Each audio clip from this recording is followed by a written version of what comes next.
Assalamualaikum warahmatullahi wabarakatuh dan salam sejahtera bagi kita semua. Selamat datang di kisah horor pagi. Rizal menghembuskan napas panjang, membiarkan punggungnya tenggelam lebih dalam pada kasur empuk, berlapis spray sutra di kamarnya. Lulus dari sekolah menengah atas seharusnya menjadi fase yang membebaskan, sebuah transisi menyenangkan menuju kedewasaan. Namun bagi pemuda berusia 18 tahun ini, bentangan waktu libur berbulan-bulan sebelum memasuki gerbang universitas justru terasa seperti kutukan, kebosanan yang menyiksa. Lahir dan dibesarkan di tengah keluarga yang sangat berada, Rizal tidak pernah harus mengejar sesuatu dengan susah payah. Ayahnya adalah seorang pengusaha properti yang sukses, sementara ibunya lebih sering berada di luar negeri untuk mengurus bisnis butik. Di rumah sebesar istana yang hening ini, hari-hari Rizal berlalu tanpa tantangan. Segalanya sudah tersedia, segalanya sudah tertebak. Di tengah lamunan kosongnya, ingatan Rizal tiba-tiba melayang pada sebuah peristiwa tepat 2 tahun silam. Saat itu, seorang kerabat dari pihak ayah datang berkunjung dengan wajah kuyu dan pakaian yang tampak terlalu sering dicuci. Ia adalah sepupu ayah yang biasa. Rizal panggil tante. Tante adalah seorang anak tunggal. Setelah kedua orang tuanya meninggal dunia secara berurutan, ia hanya mewarisi sebuah rumah tua yang letaknya sangat terpencil di ujung sebuah kota di kawasan Jawa Timur, tanpa pekerjaan tetap dan hidup sebatang kara. Kedatangan tante ke rumah Rizal kala itu memiliki satu tujuan absolut, meminjam dana untuk menyambung hidup. Saya ingin membuka warung makan kecil-kecilan di depan rumah, Mas. Halamannya cukup luas. Kebetulan dekat dengan jalan lintas. Walau agak sepi kalau malam, ucap tante memelas saat itu.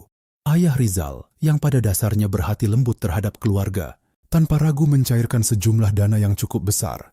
Ia bahkan menolak saat tante menjanjikan tenggat waktu pengembalian. Kabar terakhir yang didengar keluarga Rizal, setahun setelah warung itu beroperasi, cukup mengejutkan. Warung makan sederhana itu dilaporkan sangat ramai, dikunjungi oleh para pelintas antar kota. Hal ini sebenarnya memicu tanda tanya kecil di benak Rizal. Ia ingat betul letak rumah warisan orang tua tante itu, berbatasan langsung dengan area perkebunan yang gelap, jauh dari pusat keramaian, dan dikelilingi oleh pepohonan rimbun yang menghalangi cahaya lampu jalan. Bagaimana bisa warung di lokasi mati seperti itu menjadi primadona? Didorong oleh rasa penasaran dan kebosanan yang sudah mencapai puncaknya, Rizal memutuskan untuk mengemas beberapa helai pakaian. Ia berpamitan kepada asisten rumah tangga dan langsung mengemudikan mobilnya sendiri menuju kota tempat tantenya tinggal. Ia berniat menghabiskan waktu liburannya dengan membantu di sana, sekadar mencari suasana baru yang jauh dari kemewahan artifisial keluarganya. Perjalanan memakan waktu beberapa jam. Ketika mobil Rizal mulai memasuki kawasan ujung kota yang dimaksud, langit sore telah berubah menjadi jingga keabuan. Jalan aspal yang mulus perlahan menyempit, diapit oleh siluet pepohonan yang meremang di bawah cahaya senja. Namun, kesunyian itu pecah seketika saat mobilnya mendekati pekarangan rumah tante. Mata Rizal sedikit membelalak. Di bahu jalan yang sempit, terparkir deretan mobil berbagai jenis, truk ekspedisi, dan belasan sepeda motor. Asap mengepul tebal dari bagian depan. Rumah tua yang kini telah disulap menjadi sebuah warung makan, semi permanen beratap seng dan bertiang kayu jati. Halaman rumah yang dulunya sepi kini dipenuhi oleh bangku-bangku panjang yang diduduki rapat oleh para pembeli.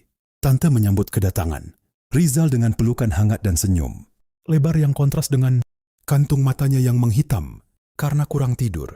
Di belakangnya, 3 orang pegawai yang direkrut dari warga sekitar tampak berlarian ke sana kemari, membawa tumpukan piring kotor dan mangkuk berisi hidangan berkuah gelap yang mengepulkan aroma gurih yang luar biasa kuat.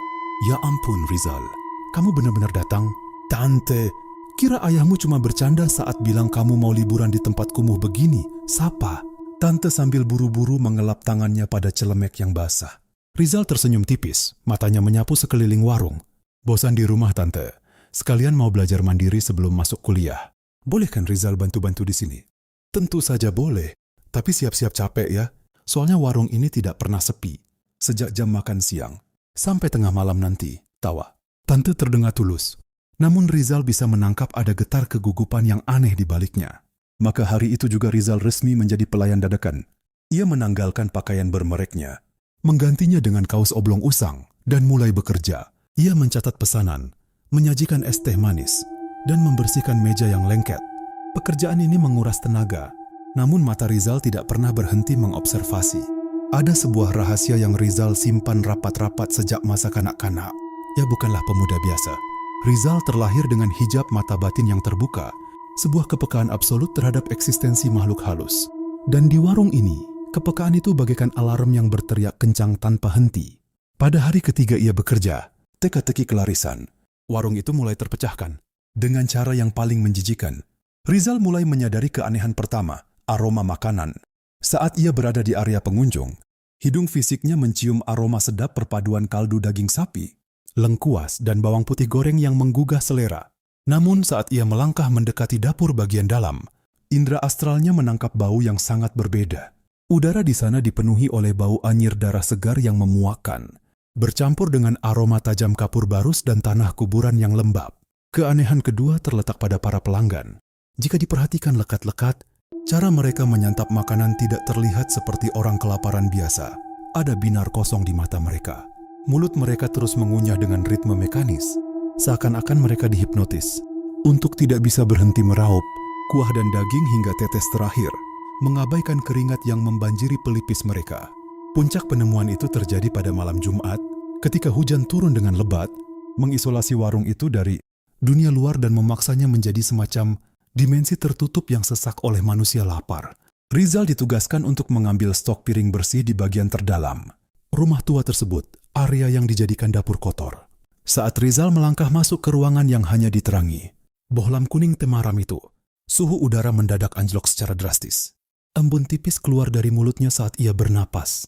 Di sudut dapur, tepat di atas panci tembaga raksasa yang air kaldunya terus mendidih, bertengger sebuah anomali yang mengerikan.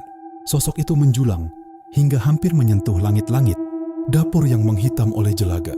Seluruh tubuhnya terbungkus rapat oleh kain kafan yang dulunya putih, namun kini lusuh, robek di beberapa bagian, dan dipenuhi noda coklat kehitaman yang tampak, seperti darah mengering dan tanah merah.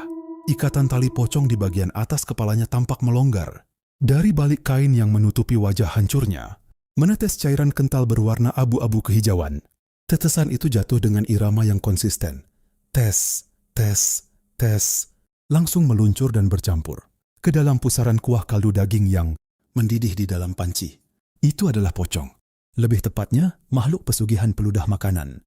Entitas gaib purba yang dipanggil melalui perjanjian hitam, ditugaskan untuk meneteskan liur dan cairan liang lahat ke dalam makanan demi menciptakan ilusi kelezatan magis yang mengikat lidah dan jiwa para pelanggan.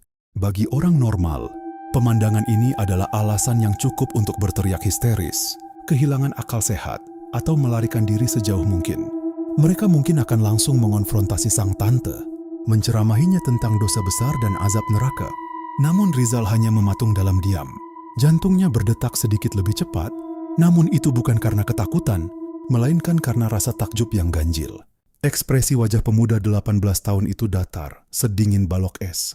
Ia menatap lekat-lekat pada sosok pocong berwajah hancur itu, lalu memalingkan pandangannya ke arah pintu penghubung, menatap tantenya yang sedang tersenyum ramah menerima lembaran uang dari pelanggan. Sebuah senyum miring, tipis namun penuh dengan perhitungan kelam, perlahan terbentuk di bibir Rizal. Ia kini memahami semuanya.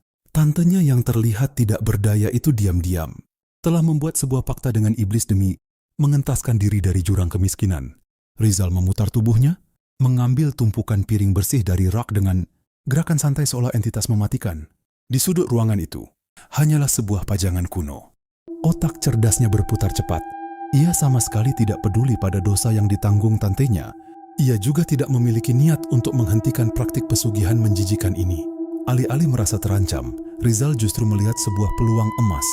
Setiap pesugihan, tingkat tinggi yang melibatkan pocong dari kuburan gelap pasti membutuhkan bayaran yang tak ternilai, tumbal nyawa manusia. Jika tantenya tidak menyerahkan tumbal pada waktu yang ditentukan, nyawa sang tante sendirilah yang akan direnggut. Rizal melangkah keluar dari dapur kotor dengan piring-piring di tangannya, masih dengan senyum misterius yang tersungging di wajahnya. Ia memikirkan wajah-wajah orang di kehidupan mewahnya. Ia teringat pada mantan teman-teman sekolahnya yang gemar menindas murid lemah, para anak orang kaya yang arogan, hingga kerabat-kerabatnya yang sering berbuat curang dan menipu orang miskin. Di mata Rizal, dunia ini dipenuhi oleh manusia berwatak busuk yang tidak memberikan kontribusi apa-apa selain penderitaan bagi orang lain. Jika makhluk gila di dapur itu memang butuh makan, Bisik Rizal dalam hati sambil menyerahkan piring bersih kepada pegawai warung. Kenapa tidak kuberi saja ia mangsa yang memang pantas untuk mati? Rizal memutuskan untuk tetap bekerja di warung tersebut selama liburan. Tidak ada ketakutan, yang ada hanyalah rencana eksekusi. Warung sederhana di ujung kota ini akan segera menjadi ruang pengadilan rahasianya, dan Rizal telah siap mengirimkan para pendosa untuk menyantap kutukan kematian mereka sendiri. Hari-hari berikutnya di warung makan sederhana itu berlalu dengan ritme yang monoton, namun membawa ketegangan tak kasat mata, yang hanya bisa dirasakan oleh Rizal, bekerja sebagai pelayan. Dadakan ternyata tidak memadamkan kepekaannya, justru sebaliknya. Indra keenam pemuda berusia 18 tahun itu semakin tajam setiap kali ia melangkah, melewati ambang pintu dapur kotor tempat entitas terlaknat itu bersemayam. Rizal mengamati segalanya dalam diam yang mengerikan. Di mata para pelanggan dan ketiga pegawai lainnya, ia hanyalah keponakan pemilik warung yang rajin, sopan, dan murah senyum. Ia tidak pernah mengeluh meski harus mengangkat berlusin-lusin piring kotor atau menyapu lantai yang lengket oleh tumpahan kuah. Namun, di balik topeng kesopanan khas anak keluarga terpandang itu, pikiran Rizal bekerja dengan kalkulasi yang sangat dingin. Ia mulai mempelajari pola sang pocong. Makhluk itu tidak pernah bergerak dari posisinya di sudut atas dapur, melayang statis di udara yang terasa membeku. Namun, Rizal menyadari bahwa ada fluktuasi pada aura entitas tersebut. Pada minggu pertama ia bekerja, aura yang memancar dari tubuh terbungkus kafan lusuh itu berwarna hijau keabu-abuan, menandakan bahwa ia sedang bekerja, meneteskan liur untuk menyihir cita rasa masakan. Akan tetapi, memasuki minggu kedua, warna aura itu perlahan berubah. Semburat merah pekat, setajam darah segar, mulai merambat dari ikatan ujung kepalanya turun ke bagian dada. Bau di dapur pun semakin tidak tertahankan. Jika sebelumnya hanya tercium aroma tanah kuburan dan kapur barus, kini ada bau busuk daging membusuk yang begitu menyengat hingga Rizal terkadang harus menahan napas. Rizal tahu apa arti perubahan itu. Makhluk pesugihan itu mulai lapar. Kesepakatan gelap manapun di dunia ini selalu menuntut keseimbangan, kekayaan instan yang membanjiri laci kasir. Tantenya bukanlah gratis. Itu adalah pinjaman berdarah yang bunganya harus dibayar dengan nyawa manusia, tumbal. Perubahan pada makhluk itu berbanding lurus dengan kondisi psikologis sang tante. Pada siang hari, wanita parubaya itu mungkin terlihat sebagai pemilik warung yang sukses dan ramah. Namun, saat malam tiba dan rolling door warung ditutup, Rizal sering memergoki tantenya duduk sendirian di meja kasir. Di bawah temaram lampu kuning, tangan tantenya selalu gemetar hebat saat menghitung tumpukan uang kertas.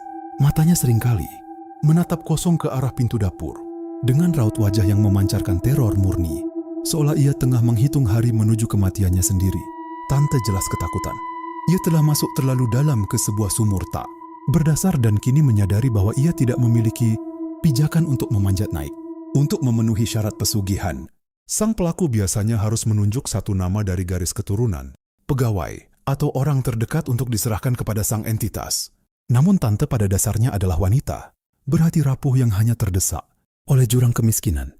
Ia menginginkan uangnya, namun ia terlalu pengecut dan terlalu beradab untuk menjadi seorang pembunuh. Tenggat waktu terus berjalan, dan jika tante tidak segera menyebutkan nama, nyawanya sendirilah yang akan direnggut dengan cara yang paling mengenaskan. Melihat penderitaan bisu tantenya, Rizal tidak merasakan kemarahan atau keinginan untuk menceramahinya tentang dosa besar. Rizal lahir dari dunia di mana uang bisa membeli kehormatan, di mana kesalahan bisa ditutupi dengan lembaran rupiah. Ia sudah terlalu sering melihat kebusukan manusia. Di mata Rizal, dunia ini cacat. Malam itu, di kamar kecilnya yang terletak di bagian belakang rumah, Rizal duduk bersila di atas kasur tipis. Ia menatap langit-langit yang berjamur, membiarkan pikirannya menyelami relung tergelap dari moralitasnya. Rizal selalu dianggap sebagai anak yang baik. Ia tidak pernah menyusahkan orang tuanya. Nilainya selalu sempurna saat di bangku sekolah menengah. Dan ia selalu bertutur kata lembut. Namun ia menyadari bahwa ia memiliki kekosongan empati terhadap mereka yang ia anggap kotor. Ingatannya melayang pada kehidupan sosialnya sebelum lulus. Ia teringat pada wajah-wajah arogan teman-teman sekolahnya, anak-anak orang kaya yang merasa berhak menginjak-injak orang lain. Ia teringat pada seorang pemuda bernama Raka. Raka adalah teman satu angkatan yang terkenal gemar, merundung siswa-siswa yang lebih lemah, memeras uang mereka, bahkan pernah membuat seorang siswa pindah sekolah karena depresi berat. Raka tidak pernah dihukum. Kekuasaan ayahnya membungkam pihak sekolah dan korban. Raka hidup bebas, terus menebar penderitaan tanpa pernah tersentuh hukum. Lalu ada juga pamannya dari pihak ibu, seorang rentenir berkedok koperasi, yang sering merampas tanah orang-orang kecil yang tak mampu membayar bunga mencekik. Orang-orang seperti Raka dan sang paman adalah parasit. Mereka merusak tatanan, mengambil apa yang bukan hak mereka, dan tertawa di atas tangisan orang lain. Sebuah ide gila, sekelam malam tanpa bintang di luar jendela, tiba-tiba mekar di kepala Rizal.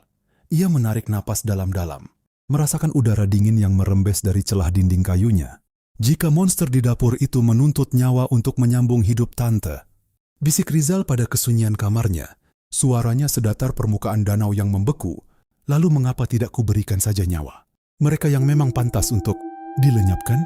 Rizal merasa menemukan sebuah harmoni yang sempurna, sebuah bentuk keadilan absolut yang gagal diberikan oleh hukum manusia. Ia tidak akan membunuh mereka dengan tangannya sendiri. Ia hanya akan menjadi perantara, sang pembawa pesan kematian. Ia akan menggunakan kutukan pocong ini sebagai mesin pembersih sosial, menyingkirkan manusia-manusia berwatak jahat dari muka bumi, sambil memastikan tantenya tetap selamat dan warung ini tetap berjaya.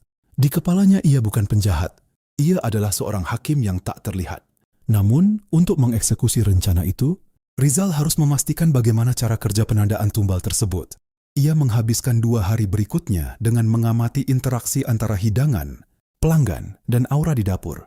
Ia menyadari sebuah mekanisme gaib yang halus. Entitas pocong itu merespons niat.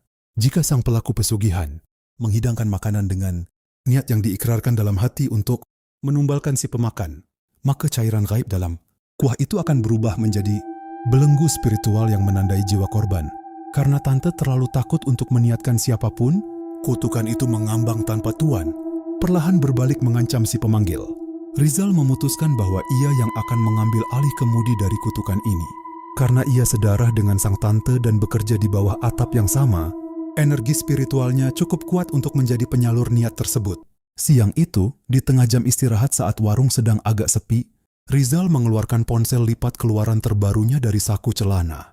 Ia membuka daftar kontak, menelusuri ratusan nama, sebelum jemarinya berhenti tepat di atas nama Raka. Pembuli yang selalu lolos dari hukuman itu akan menjadi uji coba pertamanya.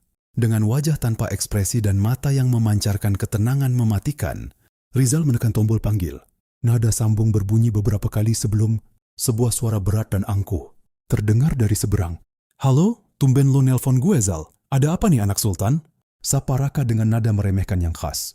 Rizal mengukir senyum tipis di bibirnya.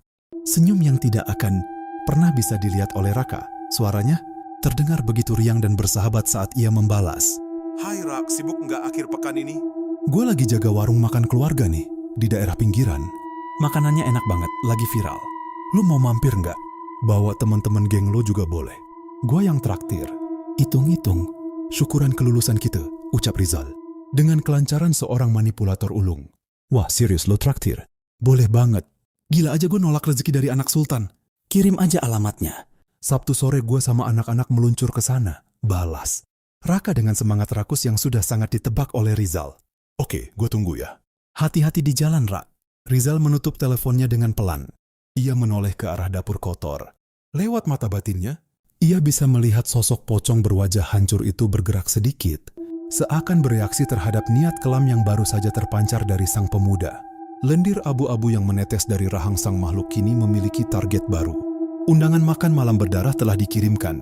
Rizal memasukkan kembali ponselnya ke dalam saku, bersiap menyambut kedatangan mangsa pertamanya, memastikan bahwa keadilan dinginnya akan segera ditegakkan di atas piring-piring porselen warung tante. Sabtu sore turun dengan awan kelabu yang menggantung rendah di atas langit pinggiran kota. Udara terasa lembab dan pengap, membawa serta aroma khas tanah basah dan daun kering yang melapuk di area perkebunan sekitar. Di tengah suasana yang muram itu, ketenangan warung tante tiba-tiba dikoyak oleh deru bising knalpot modifikasi. 2 buah mobil sedan keluaran terbaru, dan 3 sepeda motor sport memasuki pekarangan sempit warung dengan gaya arogan, menyemburkan asap tipis dan kerikil ke udara. Dari dalam kendaraan-kendaraan itu, turunlah Raka beserta rombongannya. 6 pemuda dengan pakaian bermerek mahal, rambut yang ditata rapi, dan wajah yang memancarkan keangkuhan khas anak-anak dari kalangan atas yang tidak pernah merasakan kesulitan hidup. Kehadiran mereka jelas terlihat sangat kontras dengan kesederhanaan warung semi permanen, beratap seng tersebut, beberapa pelanggan tetap yang mayoritas adalah supir truk dan warga lokal, menatap mereka dengan tatapan terganggu, namun segera menunduk saat Raka membalas dengan pelototan tajam. Gila, tempatnya nyempil banget, Zal. Lo yakin makanan di sini aman buat perut kita? Seru Raka dengan suara keras, sama sekali tidak memedulikan tatapan orang-orang di sekitarnya. Ia melangkah masuk, mengibas-ngibaskan tangannya seolah mengusir lalat imajiner. Rizal yang sedang membersihkan salah satu meja di sudut ruangan segera meletakkan kain lapnya. Ia menyambut rombongan itu dengan senyum lebar yang sangat terlatih. Sebuah senyuman ramah yang menutupi lapisan es di matanya. Selamat datang, Rak. Aman, tenang saja. Tempatnya memang sederhana, tapi gue jamin rasanya bintang 5. Duduk di pojok sana saja, gue udah siapin meja khusus buat kalian. Ucap Rizal, menunjuk ke arah meja panjang yang agak terpisah dari pelanggan lain. Raka tertawa meremehkan, menepuk pundak Rizal dengan keras. Gue pegang omongan lu. Kalau rasanya standar, awas aja. Lagian aneh banget loh, anak orang kaya raya malah milih jadi babu di tempat kumuh begini. Cari sensasi. Teman-teman Raka yang lain ikut terkekeh, melontarkan berbagai ejekan kecil tentang status Rizal yang rela menjadi pelayan di masa sekolah menengah atas di institusi elit tempat mereka dulu belajar. Sebuah sekolah yang namanya sengaja Rizal kubur dalam-dalam.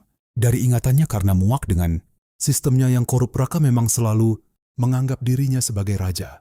Dan Rizal yang selalu bersikap netral dan pendiam, seringkali dianggap sebagai sosok yang terlalu lemah untuk ukuran seorang pewaris bisnis properti.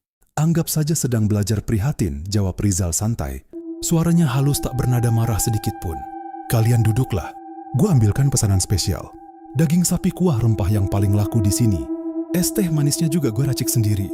Rizal memutar tubuhnya dan berjalan menuju bagian belakang warung. Begitu punggungnya membelakangi rombongan Raka, senyum ramah di wajah pemuda itu pudar tak berbekas, digantikan oleh garis rahang yang menegang dan tatapan mata yang setajam belati. Ia melangkah melewati tirai kain pembatas, memasuki area dapur kotor yang temaram. Suhu udara di ruangan itu langsung merosot drastis. Tante tidak ada di dapur. Beliau sedang sibuk melayani pembeli di area depan yang berseberangan dengan kasir. Di sudut atas ruangan, tepat di atas panci tembaga raksasa yang air kaldunya terus bergolak, sosok terbungkus kafan lusuh itu masih melayang diam. Mata batin Rizal terbuka lebar. Ia bisa melihat aura pocong itu berdenyut dengan warna merah pekat, mengeluarkan bau busuk bangkai yang bercampur dengan aroma amis darah. Makhluk itu sangat kelaparan. Tetesan lendir, abu-abu kehijauan terus meluncur dari wajah hancurnya yang tertutup kain, masuk ke dalam pusaran kuah yang mendidih. Rizal mengambil 7 buah mangkuk porselen besar. Dengan menggunakan sendok sayur bergagang panjang, ia mulai meraup nasi putih hangat dan menuangkan kuah kaldu daging kental itu ke dalam masing-masing mangkuk. Asap mengepul, membawa aroma sedap yang memabukkan bagi hidung manusia biasa. Setelah semua mangkuk terisi, Rizal tidak langsung membawanya keluar. Ia berdiri tegak menghadap sosok pocong di atas panci. Pemuda itu memejamkan mata fisiknya, memusatkan seluruh energi spiritual yang ia miliki. Ia memanggil wajah Raka dan keenam temannya dalam benaknya. Ia mengingat setiap tindakan kejam mereka, tawa arogan mereka saat menindas siswa miskin, dan setiap kesombongan yang mereka pamerkan. Rizal menarik napas dalam, membiarkan udara sedingin es memenuhi paru-parunya. Lalu ia mengikrarkan sebuah niat di dalam relung batinnya yang terdalam. Sebuah niat yang diucapkan tanpa suara, namun bergema dengan sangat keras di dimensi astral. Mereka adalah mangsamu, daging untuk dagingmu, nyawa untuk nyawamu.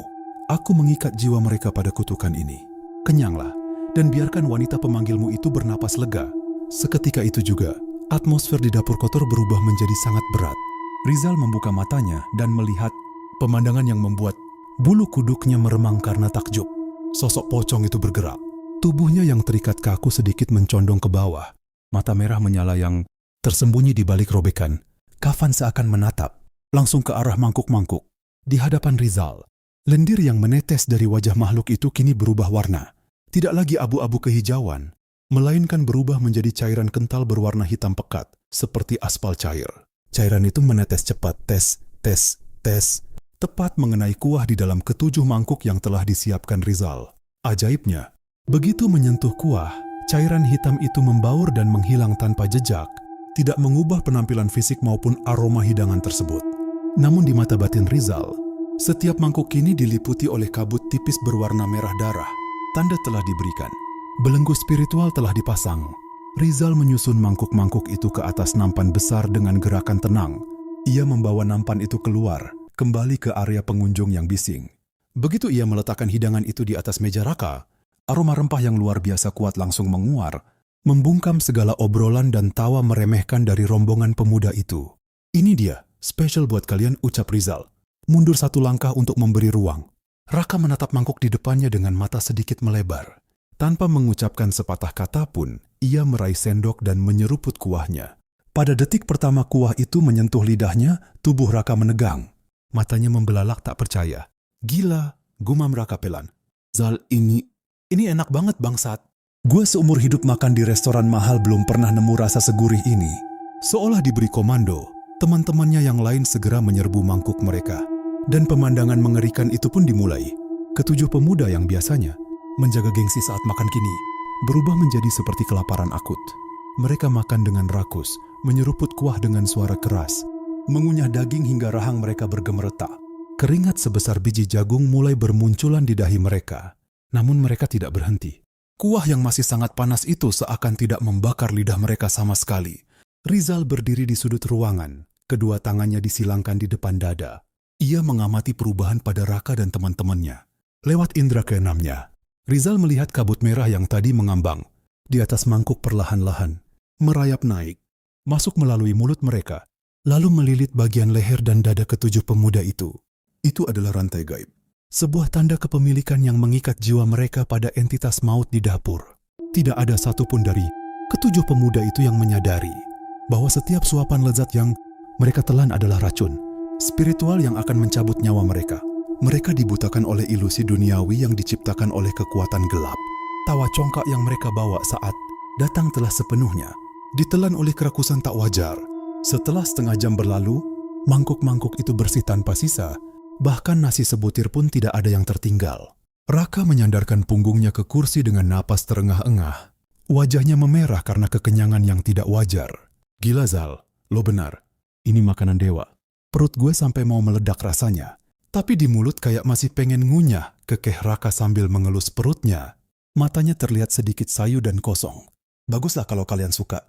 Sering-sering aja mampir," balas Rizal dengan senyum yang tidak mencapai matanya.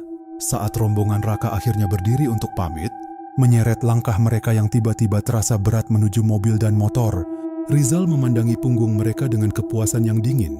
Ia bisa melihat lilitan merah di leher Raka semakin mengerat, berdenyut pelan seirama dengan detak jantung mangsanya. Malam itu, saat Rizal kembali mengambil piring kotor ke dapur, ia mendapati aura di ruangan itu telah berubah total. Bau bangkai dan amis darah telah menghilang, digantikan oleh hawa dingin yang lebih tenang. Sosok pocong di sudut atas ruangan itu kembali memancarkan aura hijau keabu-abuan. Entitas gaib itu telah mendapatkan janjinya. Sang maut kini sedang menunggu waktu panen. Dan Rizal, sang pemuda dengan moralitas terbalik, membereskan sisa piring dengan sangat tenang malam itu, menantikan runtuhnya kehidupan para pemuda pembawa petaka tersebut.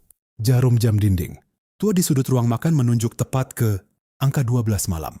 Hujan rintik-rintik mengetuk atap seng warung dengan ritme yang monoton, menambah kesan purba pada keheningan yang menyelimuti bangunan semi permanen tersebut. Rolling door telah lama ditutup rapat, dan ketiga pegawai warung sudah pulang ke rumah, masing-masing sejak 2 jam yang lalu. Di balik meja kasir yang terbuat dari kayu jati murahan, wanita parubaya itu duduk terpaku. Tante meremas segepok uang kertas hasil pendapatan hari ini hingga buku-buku jarinya memutih. Keringat dingin sebesar biji jagung mengalir dari pelipisnya, melewati kantung matanya yang hitam legam akibat insomnia berhari-hari. Malam ini bukanlah malam biasa baginya. Ini adalah malam penentuan, sebuah tenggat waktu yang tak bisa lagi ditawar. Ingatan tante terlempar kembali pada malam jahanam saat ia mendaki lereng bukit terjal menuju gubuk seorang dukun ilmu, hitam di sebuah desa tak bernama, jauh di luar batas kota. Kata-kata sang dukun tua berwajah keriput dengan gigi, menghitam karena sirih itu kembali menggema di telinganya, menyayat kewarasannya. Pesugihan ini meminjam nyawa dari liang lahat. Parau suara dukun itu kala itu diiringi kepulan asap kemenyan yang menyesakkan dada. Ia akan meludahkan nikmat pada daganganmu, menarik manusia dari segala penjuru. Tapi ingat, setiap siklus tertentu ia akan menagih darah. Engkau harus menyebutkan satu nama. Jika sampai bulan purnama tiba dan engkau belum memberi makan peliharaanmu, maka daging dan darah mulah yang akan dicabik-cabik sebagai gantinya. Tante menelan ludah yang terasa sepahit empedu. Malam ini adalah malam purnama, kembar dalam penanggalan. Kuno yang disebutkan sang dukun. Seharusnya malam ini ia berdiri di depan panci besar di dapur kotor, membakar dupa khusus dan meneriakkan satu nama untuk ditumbalkan. Namun ketakutan telah melumpuhkan pita suaranya. Ia tidak memiliki keberanian untuk menumbalkan pegawainya, apalagi tetangga atau kerabatnya. Ia hanyalah seorang wanita malang yang putus asa oleh kemiskinan, bukan seorang pembunuh berdarah dingin. Dengan langkah gontai dan lutut yang gemetar hebat, tante memaksa dirinya berdiri. Ia harus memeriksa dapur kotor itu. Ia membayangkan makhluk terlaknat di atas panci itu kini tengah mengamuk, memancarkan aura merah menyala, bersiap untuk turun dan mencekik lehernya hingga putus. Setiap langkah menuju pintu dapur terasa seperti kiamat kecil. Tangan tante yang bergetar mendorong tirai pembatas dapur. Matanya terpejam rapat, bersiap menyambut hantaman energi negatif yang biasanya meremukkan dada. Namun, setelah beberapa detik berdiri di ambang pintu, keanehan mulai menyergap indranya. Tidak ada bau amis darah, tidak ada hawa panas yang menyesakkan. Tante membuka matanya perlahan. Dapur kotor itu memang temaram dan dingin, namun suasananya terasa sangat tenang, hampir bisa dibilang damai dalam ukuran magis yang ganjil. Pandangannya langsung tertuju ke sudut atas ruangan, tepat di atas panci tembaga raksasa yang apinya sudah dimatikan. Entitas berbalut kafan lusuh itu masih melayang di sana. Namun, penampilannya sama sekali tidak menunjukkan tanda-tanda kelaparan atau kemarahan.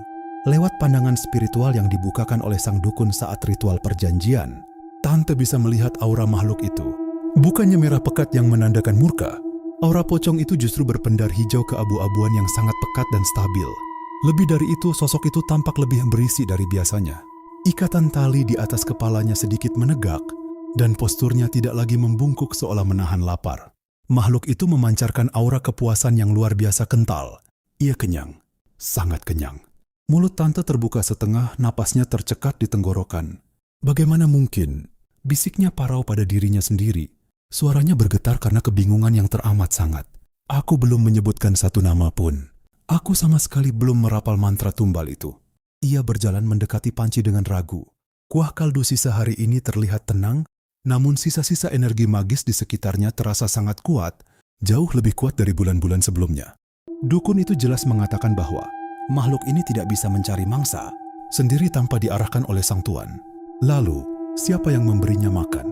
Dari mana entitas ini mendapatkan asupan nyawa yang begitu besar hingga auranya memancar sekuat ini? Tiba-tiba, suara derit engsel pintu dari arah belakang membuat tante tersentak hebat. Ia memutar tubuhnya dengan panik, jantungnya nyaris melompat keluar dari rongga dada. Di ambang pintu berdirilah Rizal, pemuda. 18 tahun itu mengenakan kaos oblong putih dan celana pendek selutut. Tangannya memegang sebuah ember berisi air pel dan kain pel yang sudah diperas. Wajah pemuda tampan keturunan keluarga berada itu tampak begitu polos, tenang dan tanpa dosa. Tante belum tidur? Sapa Rizal dengan suara lembut yang khas. Ia meletakkan ember itu di sudut ruangan. Rizal baru selesai ngepel area depan. Lengket banget lantainya hari ini. Pengunjungnya luar biasa ramai ya, Tan. Melihat keponakannya yang begitu rajin dan tidak tahu apa-apa, tante buru-buru menyembunyikan wajah pucatnya. Ia memaksakan sebuah senyum yang terlihat lebih mirip seringai menyedihkan. Iya Zal, tante cuma ngecek sisa kuah di panci. Kamu anak orang kaya kok malah rajin banget ngerjain tugas begini. Udah, sana istirahat. Besok kita pasti lebih sibuk lagi, ucap tante dengan suara yang berusaha ditata agar tidak bergetar. Rizal mengangguk pelan. Matanya yang tajam sempat melirik sekilas ke arah sudut atas dapur, tepat ke arah pocong yang melayang diam. Sebuah kilatan dingin melintas di mata pemuda itu, namun segera tertutup oleh senyuman hangat. Baik tante, malam tante. Saat Rizal berbalik dan berjalan menuju kamarnya, senyum hangat itu lenyap seketika, digantikan oleh kepuasan yang luar biasa gelap. Tentu saja tantenya kebingungan. Wanita paruh baya yang pengecut itu tidak akan pernah tahu bahwa sang keponakanlah yang telah meretas sistem kutukan tersebut. Rizal telah memastikan bahwa makhluk itu makan dengan sangat rakus lewat 7 pemuda arogan yang ia undang beberapa hari yang lalu. Keesokan harinya, warung makan tante buka seperti biasa. Siang itu, terik matahari membakar aspal jalanan, namun warung tetap dipenuhi oleh puluhan pelanggan yang berkeringat sambil menyeruput kuah kaldu magis tersebut. Tante yang masih menyimpan kebingungan di hatinya melayani di meja kasir dengan perasaan campur aduk antara lega dan was-was. Di tengah hiruk-pikuk suara piring dan sendok yang beradu, perhatian beberapa pelanggan yang sedang merokok di teras warung tertuju pada sebuah televisi tabung kecil yang tergantung di sudut dinding. Saluran berita lokal sedang menyiarkan berita terkini dengan huruf tebal berjalan di bagian bawah layar. Tante yang sedang menghitung uang kembalian tak sengaja mencuri dengar percakapan dua orang supir truk yang duduk tak jauh dari kasir. "Edan, kecelakaan beruntun di jalan lingkar luar semalam parah banget ya. Katanya mobil sedan mewah hilang kendali, nabrak pembatas sampai terbakar," ucap salah satu supir sambil menghisap rokok kreteknya. "Iya, korbannya anak-anak muda semua. 6 atau 7 orang katanya, tewas di tempat. Gosipnya sih anak-anak orang kaya dari sekolah elit di pusat kota." "Ngeri bener, masih pada muda badannya hangus begitu," timpal temannya sambil bergidik ngeri. Tangan tante yang sedang memegang lembaran uang tiba-tiba terhenti di udara. Jantungnya berdetak satu ketukan lebih cepat.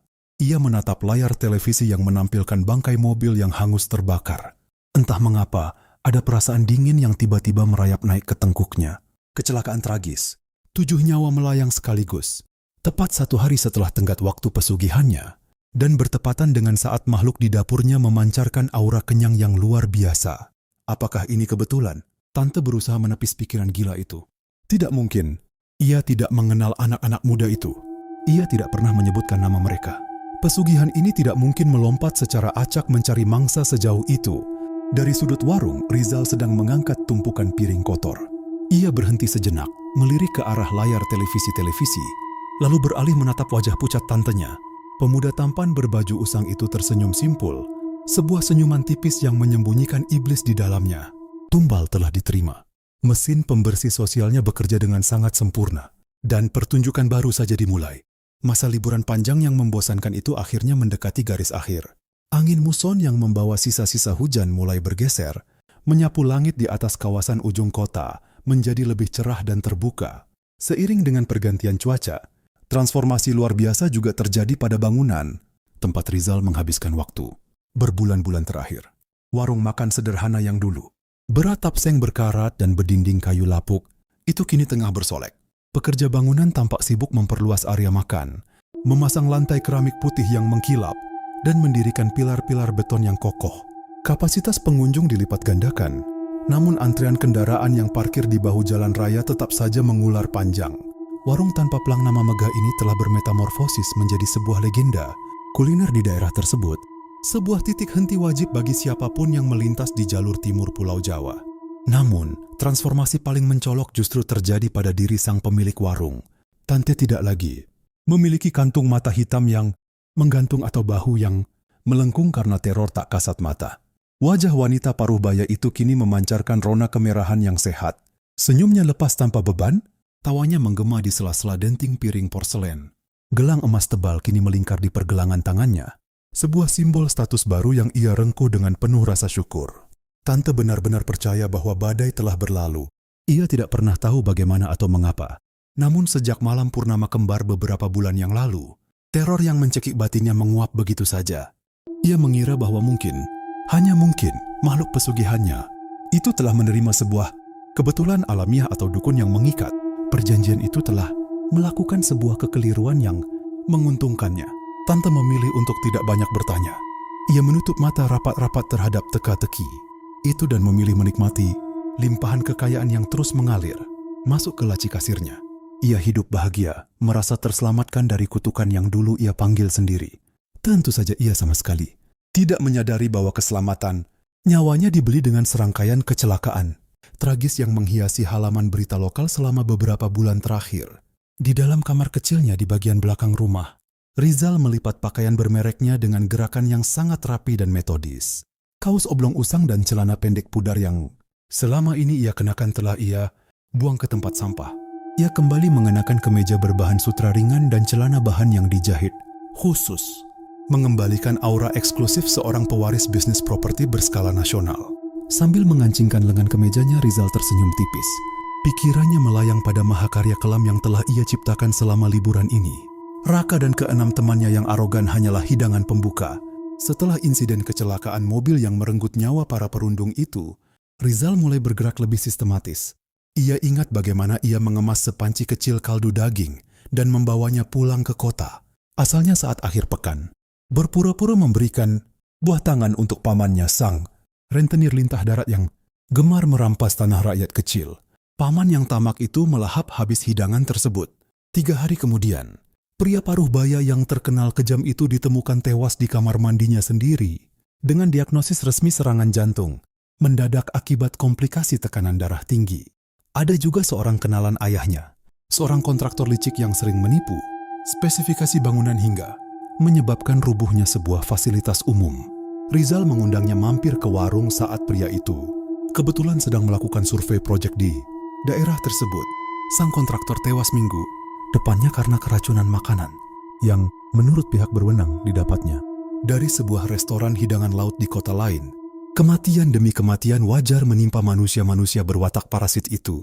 Polisi, dokter, maupun keluarga korban tidak pernah menaruh curiga sedikit pun. Rantai kematian itu terlalu acak, terlalu tersebar, dan penyebab fisiknya selalu terbukti secara medis atau forensik. Tidak ada yang bisa melacak jejak kematian gaib itu kembali ke sebuah warung makan di pinggiran kota, apalagi kepada seorang pemuda berusia 18 tahun yang dikenal sangat pendiam, sopan, dan berprestasi. Di mata Rizal, apa yang ia lakukan bukanlah sebuah kejahatan. Ia merasa seperti seorang tukang kebun yang mencabut gulma beracun agar tanaman yang baik bisa tumbuh. Ia telah memberikan keadilan absolut yang tak bisa disentuh oleh hukum positif.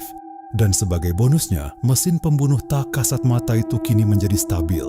Entitas pocong di dapur kotor telah memakan porsi jiwa yang sangat masif, cukup untuk membuatnya patuh dan terus memberikan berkah pelaris bagi tante selama bertahun-tahun. Ke depan tanpa perlu menagih tumbal tambahan dalam waktu dekat. Tok, tok, tok. Ketukan di pintu membuyarkan lamunan dingin. Rizal yang membuka pintu dan mendapati tantenya berdiri di sana, tersenyum hangat dengan mata yang sedikit berkaca-kaca. Di tangannya terdapat sebuah amplop coklat tebal yang menggembung. "Sudah siap semua, Zal? Nggak ada barang yang ketinggalan?" tanya tante dengan suara lembut. "Sudah, tante. Mobil juga sudah dipanaskan," jawab Rizal balas tersenyum. Senyum anak baik-baik yang sangat meyakinkan. Tante meraih tangan Rizal dan meletakkan amplop tebal itu ke telapak tangannya.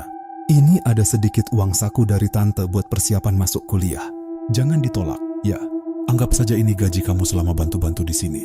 Entah kenapa, sejak kamu datang liburan ke sini, warung ini bawaannya hoki terus. Kamu itu pembawa rezeki buat Tante Zal." Rizal memandangi amplop itu sejenak, lalu menatap mata tantenya yang memancarkan ketulusan murni.